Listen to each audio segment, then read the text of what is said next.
I packed 20 years of my life into one suitcase.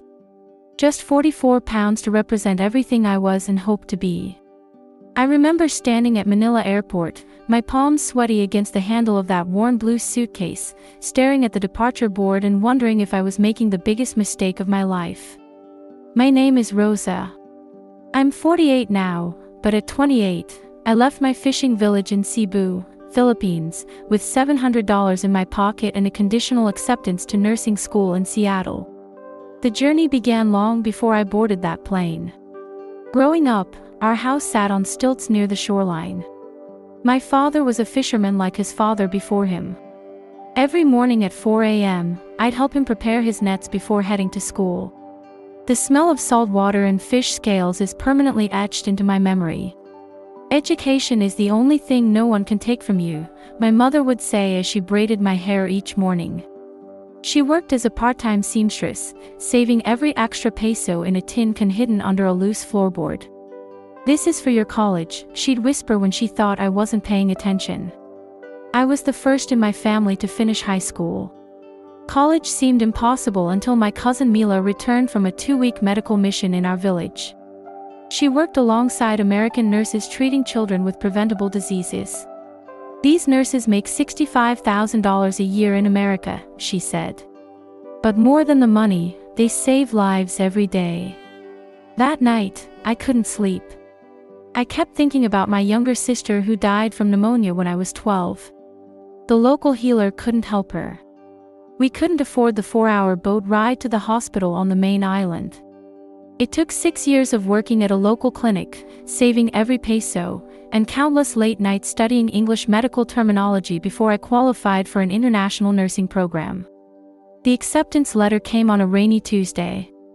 I cried for hours, not from happiness but from terror. Seattle was 6,824 miles away from everything I knew. My village held a despedida farewell party the night before I left. My father, a man of few words, pulled me aside. "Your mother and I never crossed the ocean," he said, his weathered hands gripping mine. "But you will swim where we only dreamed of floating." The first month in Seattle nearly broke me. I lived in a tiny studio apartment with 2 other Filipino students, sleeping on a mattress on the floor. The $700 I brought disappeared quickly. Rent was $450. Food stamps kept us from starving while we waited for work permits. Winter came, bringing darkness at 4 p.m. and a cold that seeped into my bones. I'd never seen snow before. It was beautiful and cruel at the same time, like America itself. "Can you repeat that, please?" became my most used phrase.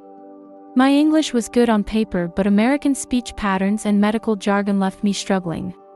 A patient once requested a blankie, and I spent 15 minutes searching medical dictionaries before realizing they wanted a simple blanket.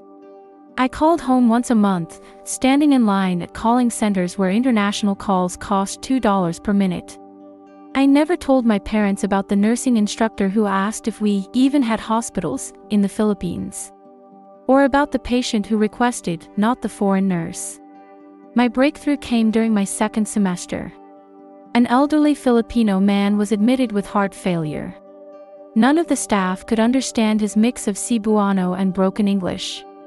When I walked in and greeted him in our native tongue, his entire body relaxed. "Salamat," he whispered. "Thank you." The attending physician noticed. "What did you say to him?" he asked. I told him he wasn't alone. That moment changed everything. My accent, which I had tried desperately to hide, became my superpower. The hospital assigned me to more Filipino patients, then to Pacific Islander communities. By graduation, I was requested by name. Nursing school wasn't just about medicine. It taught me to bridge worlds. I learned that healing isn't just physical, it's cultural.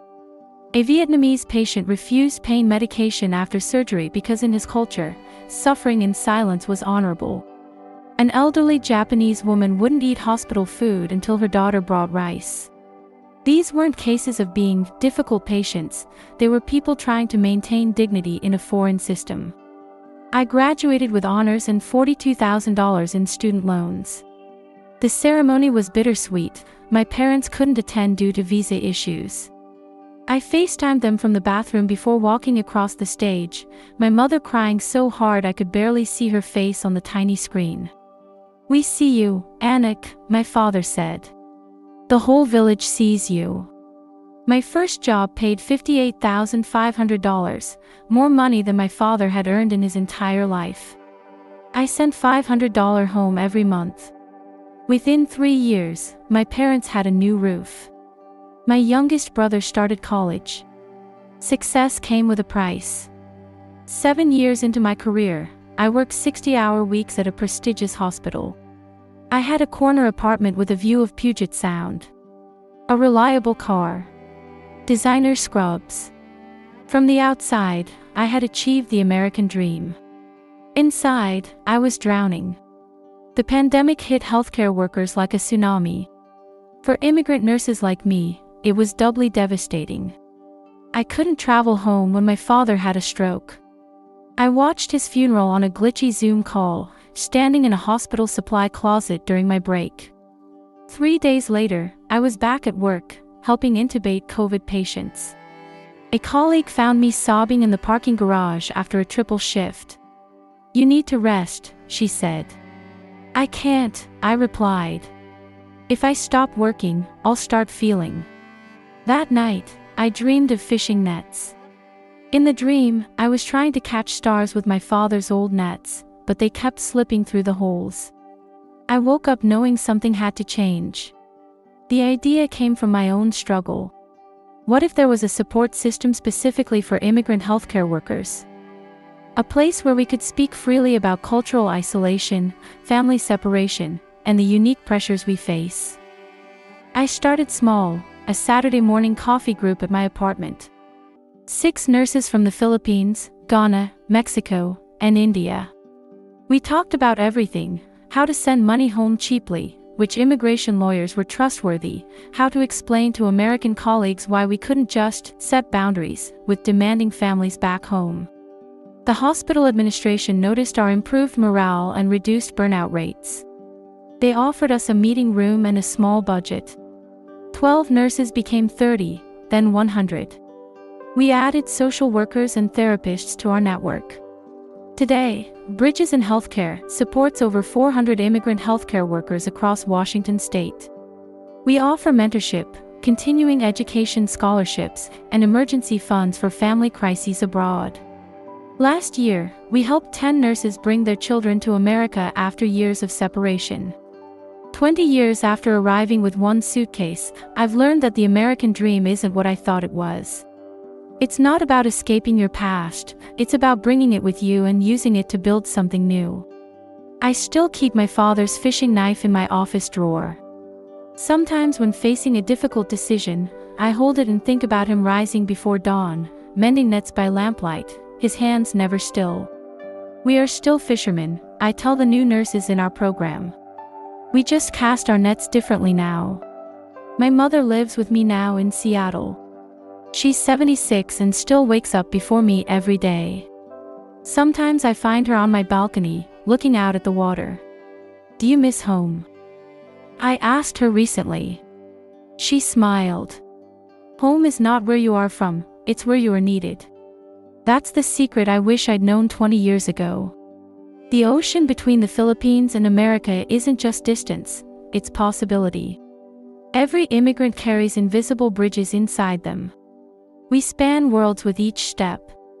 If you're reading this and feeling caught between worlds, too foreign for your new country, too changed for your homeland, know that this in-between space is not empty. It's where innovation happens. It's where healing begins. My journey from fishing village to senior nurse wasn't just about distance traveled. It was about bringing the wisdom of the village to the technology of the city. It was about remembering that medicine without compassion is just science. What unique perspective do you bring from your origins? What bridges are you uniquely positioned to build? The world needs your voice, accent and all.